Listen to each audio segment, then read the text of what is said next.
స్వామి. భగవంతుడే జ్ఞాని, జ్ఞాని భగవంతుడు. అంటే మిగతా ముగ్గురిని గొప్పవాళ్ళుగా చెప్పాడు, కానీ జ్ఞాని విశేషం ఏమిటి? జ్ఞాని అన్నాడు గొప్పవాడిగా. ఇది అందరిలో జ్ఞాని సృష్టి ఏంటంటే తనే జ్ఞాని స్వరూపుడు కాబట్టి ఆ జ్ఞాని నేనే జ్ఞాని అన్నాడు. నాకు ఆయనకు భేదం లేదన్నాడు. కాబట్టి ఆ విధంగా వాడి ఏకమైన భావన, ఒకటే భావన, రెండు ఉండవాడికి. ఇంకా అన్ని లేవడుగుడు. ఏ విధంగా అయితే బిడ్డ తల్లి తప్ప అన్ని ఎరగదు, వాడు కూడా భగవంతుడు తప్ప అన్ని ఎరుగుడు. నాకు భగవంతుడు ఒక్కడే, మిగతా వాళ్ళు ఎవరు లేరు. కాబట్టి భగవంతుని పరిపూర్ణంగా ఆశ్రయించి ఆయన కంటే వేరుగా లేడు కాబట్టి జ్ఞాని తన స్వరూపం.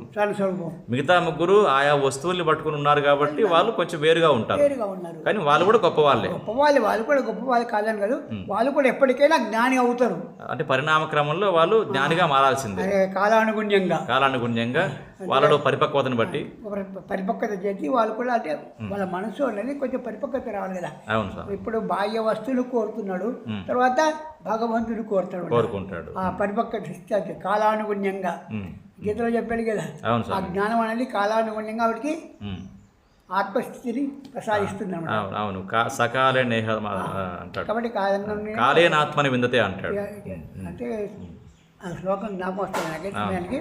కాబట్టి కాలానుగుణ్యంగా వాడు కూడా భగవంతుని ఆశ్రయిస్తాడు, వాడు కూడా తరిస్తాడు.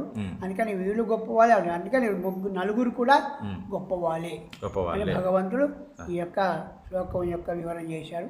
తేషాం జ్ఞాని నిత్యయుక్త ఏక భక్తులు విశిష్టతే జ్ఞానినో త్యర్థం అహం సచమ ప్రియ అంటాడు. కాబట్టి నేను జ్ఞానికి నాకు ఇష్టడే, నాకు జ్ఞాని ఇష్టడే. ఇద్దరు ఒకటే, మాకేం భేదం లేదు. కాబట్టి మేము ఇద్దరం ఒకటే అంటూ వచ్చి, అందుకని జ్ఞానిని ఆశ్రయించా భగవంతుడు ఆశ్రయించే, భగవంతుడు ఆశ్రయించే జ్ఞాని ఆశ్రయించే, ఇద్దరు ఒకటే అన్నమాట. ఏకం. కానీ భగవంతుడు కనిపించడు, జ్ఞాని కనిపిస్తాడు. అది భగవంతుడు అచరుడు కాదు, చెరుడు.